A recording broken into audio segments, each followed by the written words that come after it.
Hello everyone. So in this video we are going to discuss about stroke. What is stroke? Stroke क्या होता है?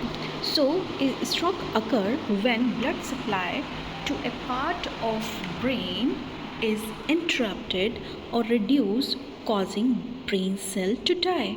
Okay. So stroke क्या होता है? जब brain के कुछ पार्ट्स को ब्लड सप्लाई मिलना बंद हो जाए, कम हो जाए, इंटरप्ट हो जाए या रिड्यूस हो जाए, उसकी वजह से क्या होता है, ब्रेन सेल जो होते हैं वो डाई हो जाते हैं, ओके, एंड प्रॉपरली वर्क नहीं करते हैं. So stroke is also known as cerebrovascular accident. Stroke को हम और क्या कहते हैं, सेरिब्रोवास्कुलर एक्सीडेंट भी बोलते हैं. And it is a medical condition in which blood supply to part of the brain is suddenly interrupted. ये वो मेडिकल कंडीशन है जिसमें ब्रेन के पार्ट को ब्लड सप्लाई सडनली मिलना बंद हो जाता है या रिड्यूस हो जाता है, जिसकी वजह से क्या होता है, it lead to brain cell damage. इसकी वजह से ब्रेन के जो सेल्स हैं वो डैमेज हो जाते हैं और अपना फंक्शन करना लूज़ कर देते हैं और उनकी डेथ हो जाती है. Okay, now come to the type of stroke. Stroke के टाइप अगर हम देखें तो there is two type of stroke, ischaemic stroke and haemorrhage stroke. Ischaemic stroke में क्या होता है, caused by blockage of blood vessels supplying to the blood. जो ब्रेन को जो ब्लड वेसल्स ब्लड सप्लाई कर रही हैं उनके अंदर ब्लॉकेज आ जाता है. मतलब ब्रेन को जो ब्लड वेसल्स ब्लड सप्लाई कर रही हैं उनमें ब्लॉकेज आ जाता है. ओके, सो ये थ्रोम्बोटिक स्ट्रोक भी हो सकता है जो किसकी वजह से हो रहा है, clot form in the blood vessel. Blood vessel में क्लॉट फॉर्म हो गया है, इसकी वजह से क्या हो रहा है, इस्केमिक स्ट्रोक आ रहा है. या फिर एम्बोलिक स्ट्रोक हो सकता है. इसका मतलब ये है कि क्लॉट फॉर्म एल्सवेयर, कहीं और क्लॉट फॉर्म हुआ है, जैसे हार्ट है, आर्टरी है, and travel to the brain, और वो ब्रेन तक ट्रैवल करके आ गया है ब्लड सप्लाई के through. Okay, second type of stroke is haemorrhage stroke.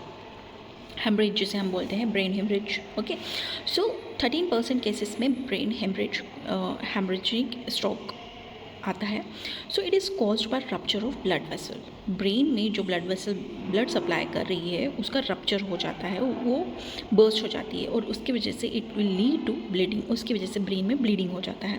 Okay, so intra cellular haemorrhage भी बोल सकते हैं हम इसको, और सुप्रा एरेकोनॉइड हेमरेज भी इसमें होता है. Okay, so now come to the causes of और रिस्क फैक्टर. कॉजेज़ क्या हो सकते हैं, नॉन मॉडिफाइडेबल हो सकता है, ओके, वो मॉडिफाइडेबल भी हो सकता है. नॉन मॉडिफाइडेबल में आता है जैसे इंक्रीजिंग एज. अब एज को तो हम मॉडिफाई नहीं कर सकते, मेल जेंडर हम चेंज नहीं कर सकते, फैमिली हिस्ट्री ऑफ स्ट्रोक उसे भी हम चेंज नहीं कर सकते, previous stroke, okay, genetic factors, इन सभी कॉजेज़ को हम मॉडिफाई नहीं कर सकते.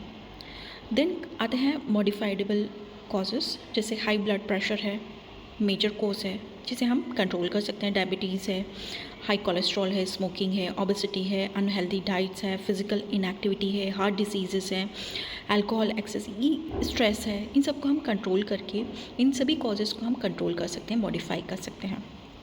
कम to the pathophysiology of stroke.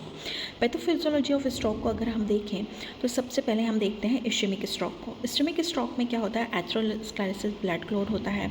Okay, blood clot की वजह से ब्लॉक सेरिब्रल आर्टरी को ये ब्लॉक कर देता है, जिसकी वजह से लो ब्लड फ्लो होता है ब्रेन एरियाज़ में, और इस्केमिया इस कंडीशन को हम बोलते हैं.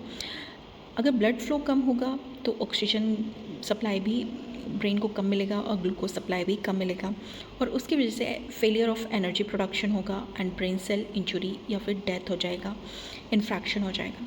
इसकी वजह से क्या होगा, loss of brain function, brain का फंक्शन क्या हो जाएगा, लॉस हो जाएगा. अब ये डिपेंड करता है कि वो ब्रेन के कौन से हिस्से में हुआ है. हेमरेजिक स्ट्रोक में क्या होता है, ब्लड वेसल जो होती है वो रप्चर हो जाती है, ब्लीडिंग इन और अराउंड ब्रेन के अराउंड या अंदर ब्लीडिंग होता है. इसकी वजह से क्या होता है, स्कल के अंदर जो प्रेशर है वो इंक्रीज़ हो जाता है और compression of brain tissues will take place. Brain tissues का कंप्रेशन होने लग जाता है और ब्लड फ्लो डिक्रीज़ हो जाता है, ऑक्सीजन सप्लाई डिक्रीज़ होता है और उसकी वजह से ब्रेन सेल इंजरी या डेथ हो जाता है. Now come to the sign and symptoms. Sign and symptoms अगर हम देखें स्ट्रोक का, तो सडन वीकनेस आने लग जाती है, numbness of on face, arms, leg में नमनेस आने लग जाती है, usually on one side of the body. Sudden confusion होता है, trouble in speaking and understanding करने में आपको ट्रबल होता है, sudden trouble in seeing in one और बोथ आइज़, आंखों से दिखना थोड़ा सा ट्रबलफुल हो जाता है, sudden trouble in walking, dizziness आपको फील होगा, लॉस ऑफ बैलेंस, कोऑर्डिनेशन आपको फील होगा, देन सडन सीवियर हेडेक होगा विथ नो नोन कॉजेस, कोई कॉज आपको पता नहीं होगा, ओके, हेडेक होने लग जाएगा, नोजिया होगा, वॉमिटिंग हो सकता है, डिफ़िकल्ट इन सॉलोइंग, निगलने में दिक्कत आ सकती है। डायग्नोसिस हम कैसे कर सकते हैं, तो medical history and physical examination करके हम पता कर सकते हैं, CT scan of the brain ले सकते हैं to detect the bleeding and ischaemic change, okay, MRI brain का एमआरआई ले सकते हैं, more accurate for early ischaemia, okay, then blood test करवा सकते हैं, sugar, cholesterol, clotting profile etcetera, then ECG to detect heart rhythm problem and carotid Doppler करवा सकते हैं to check block in the neck arteries, okay. So now come to the treatment क्या होगा, immediate और acute treatment in hospital, जिसे हम maintain करते हैं airway, breathing, circulation, then control blood pressure, sugar and fever, oxygen if needed, oxygen is given if needed, then for ischemic stroke के लिए हम IV देते हैं, thrombolysis within 4.5 hours जो डिसॉल्व करता है क्लॉट को, एंटी प्लेटलेट ड्रग्स देते हैं, एस्प्रिन, ओके, एंटीकोगुलेंट ड्रग देते हैं in selected patients if required, okay. Then haemorrhagic stroke में हम देते हैं, हम कंट्रोल करते हैं ब्लीडिंग को, ब्लड प्रेशर को, surgical removal of haematoma if necessary, surgically remove करते हैं हेमेटोमा को अगर नेसेसरी है तो, और या फिर drug to reduce brain swelling, जो ब्रेन की स्वेलिंग को कम करे वो ड्रग देते हैं। लॉन्ग टर्म ट्रीटमेंट ये रहेगा, या फिर सेकेंडरी प्रिवेंशन जो हम लेते हैं वो एंटी प्लेटलेट ड्रग्स लेते हैं, जैसे एस्प्रिन है, हम रिस्क फैक्टर को कंट्रोल करते हैं जैसे BP, diabetes, cholesterol, statin drug देते हैं for high cholesterol, anticoagulants in some heart conditions and regular exercise, healthy diet and stop smoking, physiotherapy देते हैं, स्पीच थेरेपी देते हैं एंड ऑक्यूपेशनल थेरेपी हम रिकमेंड करते हैं in secondary. This are the secondary prevention.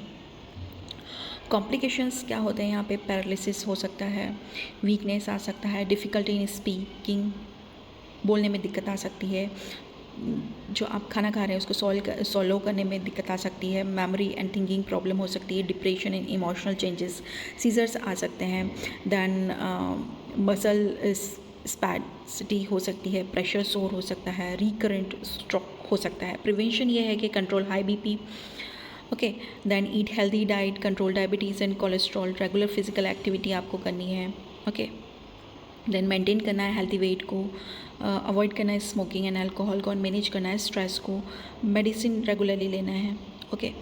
Rehabilitation भी यहाँ पे हम दे सकते हैं, जैसे फिजियोथेरेपी के लिए to improve strength, movement, balance, speech therapy दे सकते हैं, देन ऑक्यूपेशनल थेरेपी के लिए हम दे सकते हैं to improve daily activities, then psychological support to deal depression and anxiety, and family support and regular follow up are important, okay. So these are the some information about stroke.